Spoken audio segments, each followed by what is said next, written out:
सबसे पहले तो आप सब लोगों का बहुत बहुत शुक्रिया कि एक शॉर्ट नोटिस पे आप लोग आए। साथ ही साथ मैं कहना चाहूंगा कि भाई आप आज विसाखी का दिन पे है, उसकी मुबारकबाद। इससे पहले ईद गई है, उसकी मुबारकबाद। साथ में नवरात्रे चल रहे हैं, उसकी मुबारकबाद। आज का जो प्रेस कॉन्फ्रेंस का हमारा जो मकसद है वो इसलिए है कि भाई आप देख रहे हैं जिस तरीके से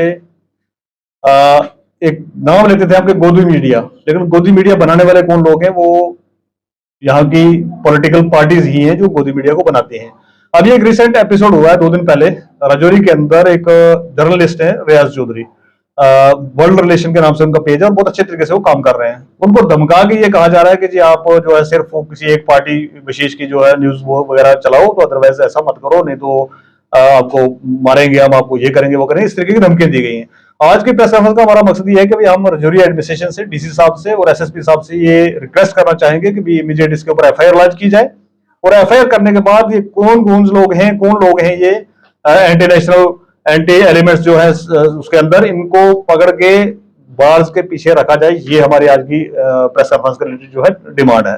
और दूसरा हम कहना चाहेंगे एलजी एडमिनिस्ट्रेशन कहां सोई रही है कि भाई इस तरीके की जो है एक पत्रकार को धमकियां दी जा रही हैं, क्योंकि पत्रकार हम कहते हैं कि भाई फोर्थ पिलर ऑफ डेमोक्रेसी इनको माना जाता है, क्योंकि ये लोगों की आवाज पहुंचाते हैं, लोगों की आवाज करते हैं। तो उसके ऊपर अगर इस तरीके से ये कार्रवाई होगी तो भाई कुछ लोग उसके पीछे पड़ेंगे और उसको अपने तरीके से चलाएंगे, तो इसी तरीके से गोदिया मीडिया बनता है। मैं आपके मिसाल से कहना चाहूंगा, आप सभी लोग बहुत अच्छे से काम कर रहे हैं। जम्मू कश्मीर के जितने भी छोटे पत्रकार मैं कहूंगा, जिनके छोटे छोटे चैनल्स हैं, छोटे छोटे पोर्टल्स हैं, वो अच्छा काम कर रहे हैं as compare to national media और दूसरे मीडिया हाउसेज के मुकाबले में। क्योंकि बड़े मीडिया हाउसेज जितने भी वो तो सारे गोदी मीडिया बन गए हैं, वो तो जाके मोदी जी की गोद में बैठ गए हैं।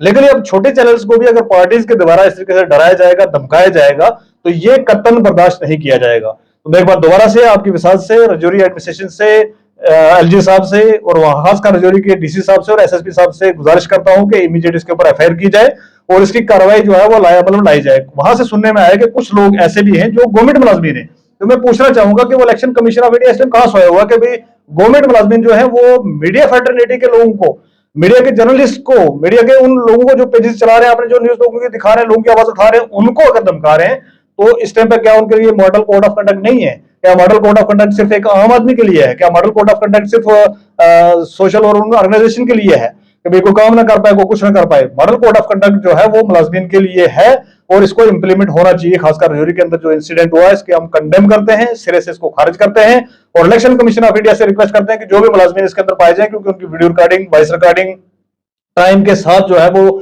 जर्नलिस्ट रियाज चौधरी के पास अवेलेबल है, तो वो प्रोवाइड करने की कोशिश कर रहा है। वहां पर उसकी एफआईआर नहीं की जा रही है। हम राजौरी एडमिनिस्ट्रेशन से गुजारिश करेंगे कि भाई इमीडिएट उसकी एफआईआर जो है वो लॉन्च करके, कौन लोग हैं वो, उनके पास प्रूफ है, उनकी वॉइस रिकॉर्डिंग्स हैं, कितने बजे कॉल की, क्या किया, वो सारी डिटेल है उनके पास, वो लीजिए। और जो भी मुलाजमीन हैं, जो भी मुलाजिम लोग हैं, किसी पार्टी विशेष का जो है साथ देने की कोशिश करके इस तरीके से अगर किया जा रहा है, तो ये बिल्कुल ही कंडेमेबल है। एक सभ्य समाज में इस तरीके की चीजें नहीं होनी चाहिए और किसी को आप फोर्स करके ये नहीं कह सकते कि जी आप इस पार्टी के लिए काम करिए, उस पार्टी के लिए काम करिए। जर्नलिज्म जो है वो एक जर्नलिज्म का एक अलग पार्ट होता है। जर्नलिस्ट जो है वो सबका है, वो किसी मजहब और मिलत का नहीं, वो किसी पार्टी का नहीं।